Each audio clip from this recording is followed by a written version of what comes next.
Selamat datang kembali di channel Sai Property. Di video kali ini kita akan membahas bagaimana cara membeli tanah murah. Waduh, judulnya asik banget nih ya, tanah murah. Nah, di depan sini kita sudah lihat ada sebidang tanah di pinggir jalan. Tapi lokasinya sepertinya kurang strategis nih, kok kayak masih di kebun gitu ya. Tapi jangan salah, biasanya tanah-tanah seperti inilah yang memiliki harga relatif murah. Jadi belum ramai penduduk. Sesuai judul kan kita mau beli tanah murah ya. Di sini kita bisa lihat, mungkin untuk sementara di sini kita lihat masih ada kebun dan juga jalannya masih sepi ya.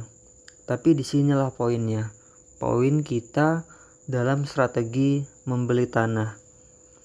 Jadi kalau kita mau beli tanah murah, kita harus lebih jeli lagi dalam mencari lokasinya. Di sini kelihatannya kebun ya, cuman kita lihat sebelahnya. Nah, tuh. Di sebelahnya tuh sebenarnya sudah banyak tetangganya.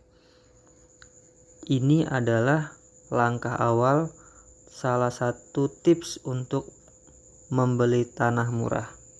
Nah, ini ada abang dua di situ dari tim marketingnya ya. Nah, caranya itu kita cari di daerah yang masih banyak tanahnya yang kosong, tapi bukan di pemukiman padat penduduk. Itu cara yang pertama. Jadi kita sambil main tuh, jalan-jalan sambil nyorek, kita cari tuh kira-kira ada nggak nih tanah yang potensial yang bagus untuk kita beli. Nah, di sini ada contoh rumah yang sudah dibangun. Biasanya kalau ada rumah baru dibangun, di sebelahnya ada asumsi bakal dijual juga. Karena biasanya pemilik rumah butuh duit buat nyelesain rumahnya. Jadi alangkah baiknya nggak apa-apa, tanya aja dulu tuh sama pemilik rumah. Siapa tahu tanah di sebelahnya dijual. Nah, untuk kasus kali ini tanahnya yang di sini memang dijual ya teman-teman ya. Jadi dia dijual satu kapling. Kalau ukurannya sih ini kurang lebih depan di 15 meter, ke belakang ini kurang lebih sekitar 20 tapi agak menyamping ya, agak menyerong. Tuh, jadi kalau mau beli tanah murah ya jangan di tengah kota. Kalau di tengah kota pasti mahal-mahal, Bos. Tuh.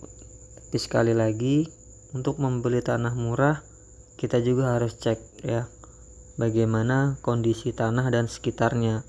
Kira-kira kedepannya bakal maju nggak nih tempat? Apa malah bakal sepi? Itulah suka duganya kita dalam membeli tanah murah. Nah, sekarang kita coba untuk lihat di bagian belakang rumahnya ya, atau di belakang tanahnya. Kita bisa lihat. Nah, ini adalah salah satu cara untuk mengetahui tanah itu bagus apa enggak. Kita lihat dari tekstur tanahnya. Oke. Tanahnya datar nih, bukan tanah sawah. Cocok, itu berarti bagus. Nah, ini contoh rumah yang dibangun, jangan diikutin ya. Rumahnya nggak pakai kolom. Itu rumah kalau ada gempa, waduh nggak tahu deh. Ini salah satu contoh rumah yang nggak safety nih, nggak pakai kolom.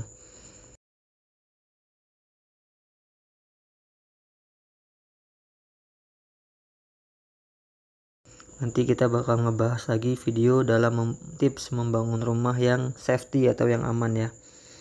Nah, ini ada batu kali, sisa-sisa dari pembangunan tanah rumah yang di sebelah. Ada batu bata juga ya tadi. Untuk pondasinya sih bagus sih kalau menggunakan batu belah. Nah, ini untuk pondasinya.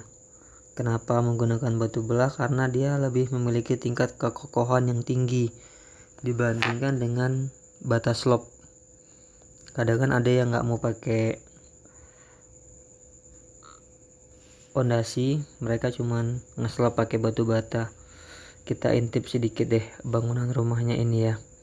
Nah, ini untuk ruang tamu dan di dalamnya tuh untuk ruang keluarga ya.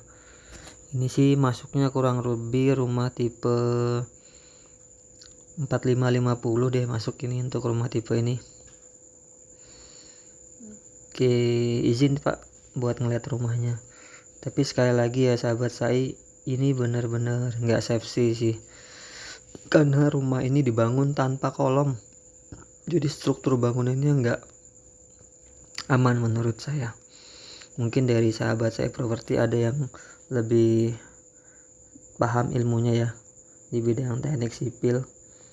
Memang kalau untuk di daerah perkampungan, beberapa orang banyak yang menganggap nggak pakai kolom itu nggak apa-apa. Tapi menurut saya pribadi, fungsi dari kolom itu ya untuk sebagai kekuatan struktur. Kalau nggak ada kolom, di mana kekuatan struktur bangunannya? Itu kan cuma susunan batu bata dan dia nggak ada penguat dalam sisi-sisinya. Tuh, kita balik lagi deh, malah tadi ngebahas tanah murah ya. Nah, ini adalah salah satu contoh tanah murah yang ada di Lampung.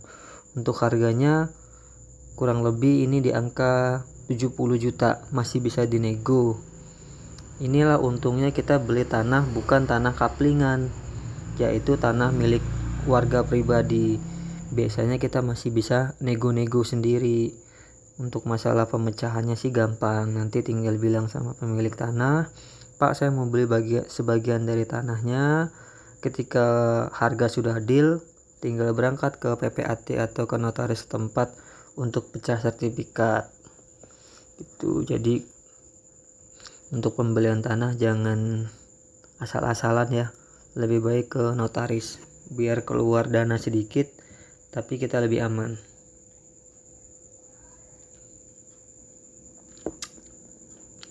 Sekarang kita cek jalannya. Jalannya cukup bagus sih di sini, untuk daerah kampung sudah ada aspal. Ini lebar sekitar 3-4 meter ini nanti jadinya. Nah, ini bagian pojok tanahnya. Udah bisa digambar sih nanti seperti apa bangunannya. Itu di bagian belakang untuk taman. Ini depan sekitar 10-15 meter, masih oke untuk pembangunan rumah. Sudah ada tetangga juga. Jadi sekali lagi buat sahabat SAI, untuk membeli tanah murah memang kita harus agak legowo ya untuk dalam penempatan lokasi. Karena kita mau murah ya harus mau untuk dapat lokasi yang agak masuk ke pemukiman, bukan di tengah kota.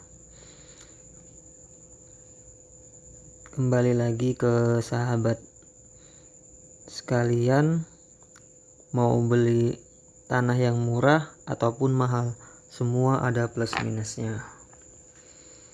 Oke, untuk pembelian tanah itu sebenarnya ada dua ya, ada sertifikat dan AJB. Untuk kekuatan hukumnya sih sama-sama kuat karena keduanya dikeluarkan oleh PPAT atau pejabat yang berwenang.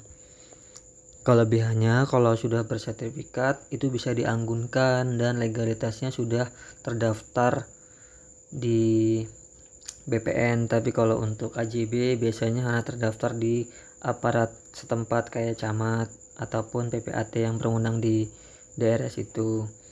Jadi sekali lagi, walaupun murah kita juga harus melihat dari sisi keamanannya ya.